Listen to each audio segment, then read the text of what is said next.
আসসালামু আলাইকুম বন্ধুরা, সবাই কেমন আছেন? তো আশা করছি বরাবরের মতো সবাই ভালোই আছেন। তো বন্ধুরা, আজকে আপনাদের মাঝে নতুন আরও একটি টিপস নিয়ে হাজির হয়ে গেলাম।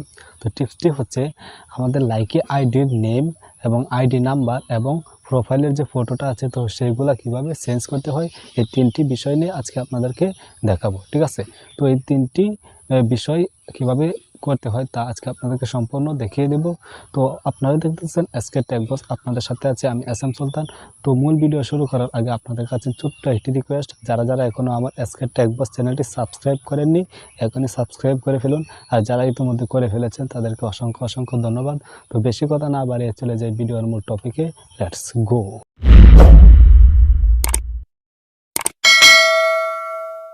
তো আমি এখন চলে আসলাম আমার মোবাইল স্ক্রিনে আসার পর সরাসরি চলে যেতে হবে আমাদের লাইকি অ্যাপসটির ভিতরে। তো বন্ধুরা, লাইকি অ্যাপসের ভিতরে আসার পর এখানে মিতে ক্লিক করে আপনার সরাসরি প্রোফাইলে চলে যাবেন। তো প্রোফাইলে চলে যাওয়ার পর আপনার লাইকি অ্যাপসটা কিন্তু আপডেট ভার্সনে রাখতে হবে। ঠিক আছে? তো আপনার প্রোফাইলে আসার পর এখানে দেখেন লেখা আছে এডিট 100%। তো এই এডিটে ক্লিক করবেন। ঠিক আছে? তো এডিটে ক্লিক করার পর এখানে দেখেন প্রথমে কিন্তু লেখা আছে নেম। ঠিক আছে? তো নেমে ক্লিক করে এই যে দেখেন আমার কিন্তু আইডির নাম দেওয়া আছে সিঙ্গার সুলতান। তো এখানে কিন্তু আমি যদি অনেক কিছু আরও লাগাতে চাই তাহলে লাগাতে পারবো। তো এখানে কিন্তু 16টার বেশি এখানে ওয়ার্ড ব্যবহার করতে পারবেন না। ঠিক আছে? তো 16টা ওয়ার্ডের ভিতরে আপনার নামটা দিতে হবে। তো আমার এখানে সিঙ্গার সুলতান, তো আমি এটাই দেব। তো তারপর এখানে সেভে ক্লিক করে দেবেন। ঠিক আছে? তো তারপর এখানে দেখেন লাইকি আইডি। ঠিক আছে? আমার লাইকি আইডিটা সিঙ্গার সুলতান 01 এটা দিয়ে রেখেছি। তো আমরা যে অনেকেই নতুন লাইকি ইউজার আছে, তো তারা কিন্তু প্রথমে ভিডিও আপলোড করার পর ভিডিও ওয়াটারমার্কের নিচেতে কিন্তু একটি লাইকি আইডি নাম্বার যে দেখায়, তো সেটা কিন্তু একটি নাম্বার দেওয়া থাকে। তো সেই নাম্বারটি পরিবর্তন করে আপনার নাম যে কোনো কিছু দিয়ে দিতে পারেন। তো আমি এখানে লাইকি আইডিতে সিঙ্গার সুলতান 01 এটা দিয়ে রেখেছি। ঠিক আছে? তো আপনারা যেটা ইচ্ছা সেটাই দিয়ে দিবেন এই যে এখানে। তো তারপর এখানে দিয়ে দেওয়ার পর যে এখানে কিন্তু সেভ হয়ে যাবে। ঠিক আছে? এই যে সেভ চলে আসবে। তো আমি আপনাদেরকে বোঝানোর জন্য এই ওয়ার্ডগুলো ব্যবহার করলাম। তো ঠিক আছে? তো তারপর এখানে সেভ করে দিলেই সেভ হয়ে যাবে।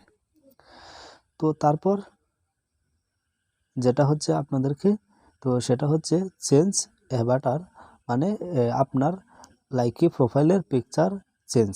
তারপর এই পিকচারটাতে ক্লিক করবেন। তো পিকচারে ক্লিক করার পর এখানে চয়েস ফ্রম অ্যালবাম। ঠিক আছে? তো আপনি যদি আপনার অ্যালবাম থেকে ফটো এনে সিলেক্ট করতে চান তাও পারবেন। তারপর এখানে লেখা আছে শ্যুট, আপনি যদি শ্যুট করে অলরেডি পিকচার সিলেক্ট করতে চান তাও পারবেন। ঠিক আছে? তো আমি চয়েসে ক্লিক করলাম।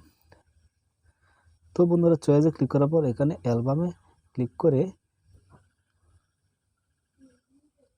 তো এই যে আপনার কিন্তু সরাসরি গ্যালারিতে নিয়ে যাবে। ঠিক আছে? তো গ্যালারিতে নিয়ে যাওয়ার পর আপনারা আপনাদের একটি পিকচার সিলেক্ট করে সেভ করে নেবেন। ঠিক আছে? তো আমি একটি পিকচার সেভ করে আপনাদেরকে দেখাবো। ঠিক আছে? তো ধরেন এই পিকচারটা, তো তারপর এখানে ক্রপ করে আপনার যতটুকু প্রয়োজন ততটুকু এখানে দিয়ে দিবেন।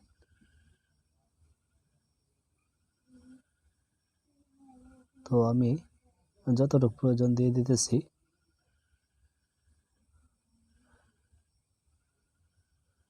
তো তারপর এখানে সেভ লেখাটিতে ক্লিক করলেই বাস হয়ে যাবে, আপনার কিন্তু লাইকি আইডির প্রোফাইল পিকচার সেভ হয়ে যাবে। তো বন্ধুরা, আপনাদেরকে বোঝাতে পারলাম কীভাবে লাইকি অ্যাকাউন্টের নেম, লাইকি আইডি নম্বর এবং লাইকি প্রোফাইল পিকচার চেঞ্জ করতে হয়। আশা করছি সকলে বুঝতে পেরেছেন। যদি না বুঝে থাকেন তাহলে কমেন্ট করে জানাতে পারেন, এবং কোনো ধরনের প্রশ্ন থাকলে তাও আমাকে কমেন্ট করে জানাতে পারেন। তো এতক্ষণ আমার সাথে থাকার জন্য অসংখ্য ধন্যবাদ। তো বন্ধুরা, ভিডিওটি ভালো লাগলে অবশ্যই একটি লাইক দিয়ে দেবেন আর কমেন্টে জানিয়ে দেবেন আমার ভিডিওটি কেমন লাগলো। সবাইকে ধন্যবাদ।